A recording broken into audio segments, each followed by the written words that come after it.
Hello everyone, this is Atomic, and I just want to freehand this one. This is a pretty devastating piece of news. It regards one of possibly the only real music YouTube channel I ever really paid attention to, subscribe to, watch their content every week. And it is a channel that really helped my growth as a radio station host for A-Bomb Radio, because it kept me fresh with ideas. And this was a pretty devastating loss from about a month ago now, maybe a few weeks ago now.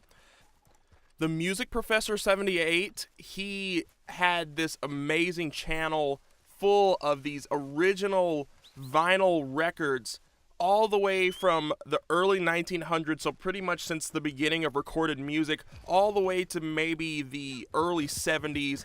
His channel was unfortunately banned from YouTube. He's had a run-in or two before, and I think there were some scares in the past that he managed to work out, but this time it was the real deal, because I think out of all of the music he had, the later recordings, like maybe, I don't know, Rolling Stones he might have posted, or maybe some Frank Sinatra, stuff from, I guess, the middle to the later half of the 20th century was copyrighted, I suppose, but most of what he had on his channel was stuff from like the 1930s, 1940s, even the 20s. He had the best, and I mean the best selection of digitally restored vinyl records.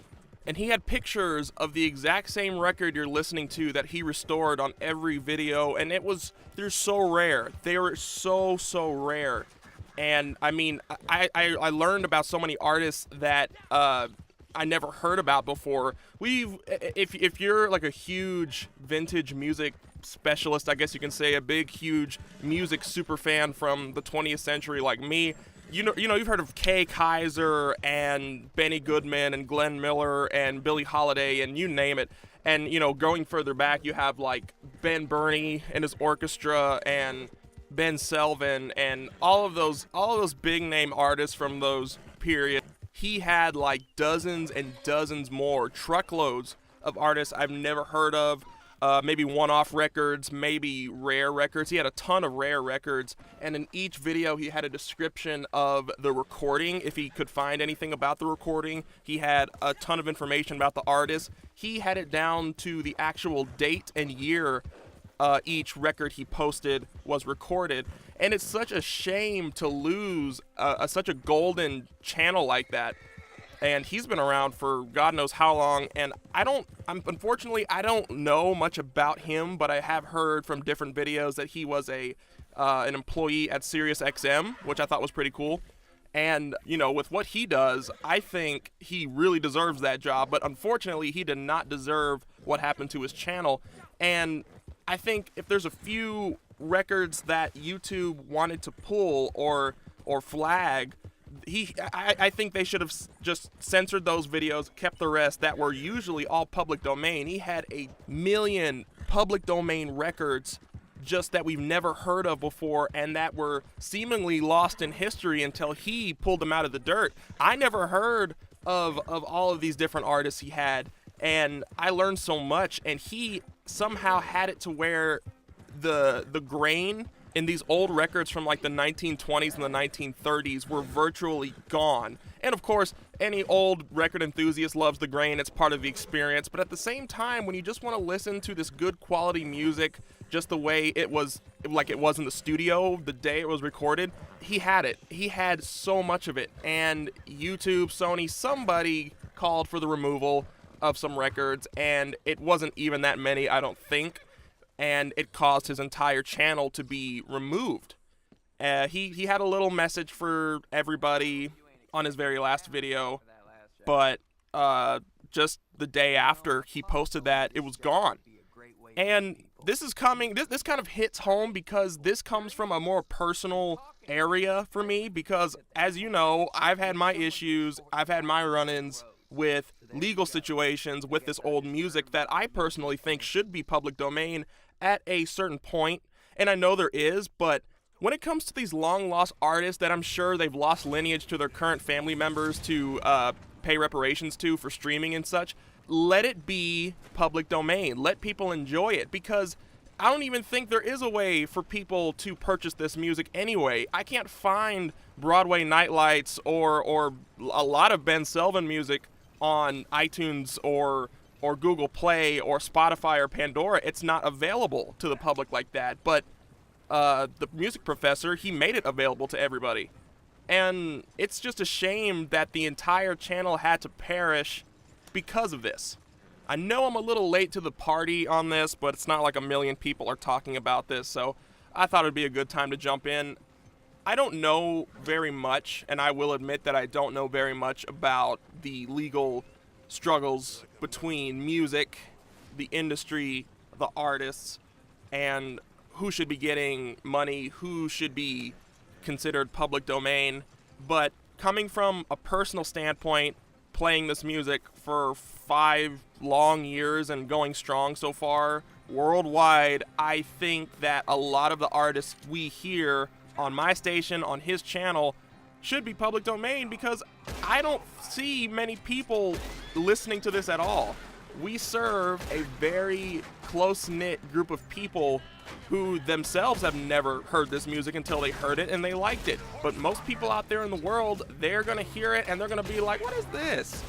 You know, they're gonna be like, what is this music? This is crap. You know, there's gonna be a lot of people, I think the majority of people out there who hear this type of music that we enjoy are not really gonna have a taste for it, because it's an acquired taste. It's almost 100 years old, a lot of his music. So some of it is. Some of his early 1900 stuff that's already 100 years old. So yeah, it's just a shame. It's really just a shame. And I have seen some channels reviving some of the archived music they may have downloaded and saved. I have a lot of his music on my radio station that I downloaded a long time ago. But really, in conclusion about the situation, if there is really a company, a corporation that wants to seize all this music, including the ones that we've never heard of before and that were just generally lost to history, make it public. Make it public and let us all enjoy it, even if we have to pay for it, because right now there is no other way to listen or even find this music. I don't know how this guy got this music. I don't know what porthole he reached into and yanked the records out of, but he had it, and there was just thousands of it on YouTube, and you can just turn it on, enjoy it at a very, very quality sound, a sound I don't even hear from old music on streaming apps like iTunes Music, stuff like that. This was the clearest old music I've heard in my entire life.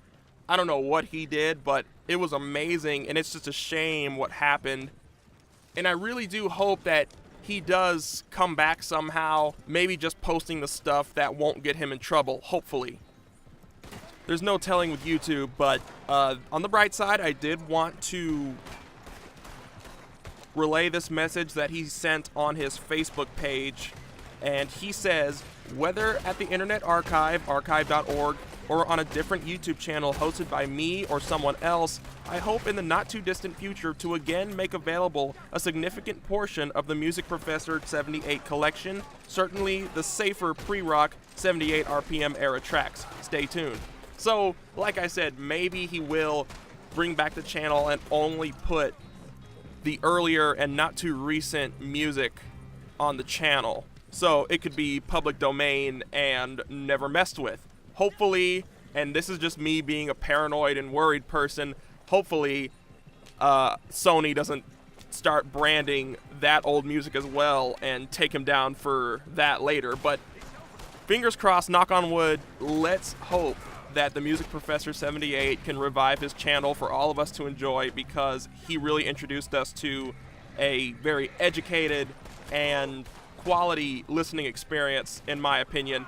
And that's just me being a music nerd. I don't know if you guys ever heard of him before, but the channel really meant something to me for many years. So that is just my little rant on the Music Professor 78. If you knew his channel like I did, feel free to post your experience in the comments, just for memory's sake, or just for now until he brings back the channel, quite hopefully. Until then, I've got a lot of other stuff to work on for you guys. I will keep you updated on that. But for now, I wish you well on your wasteland travels, and have a good one.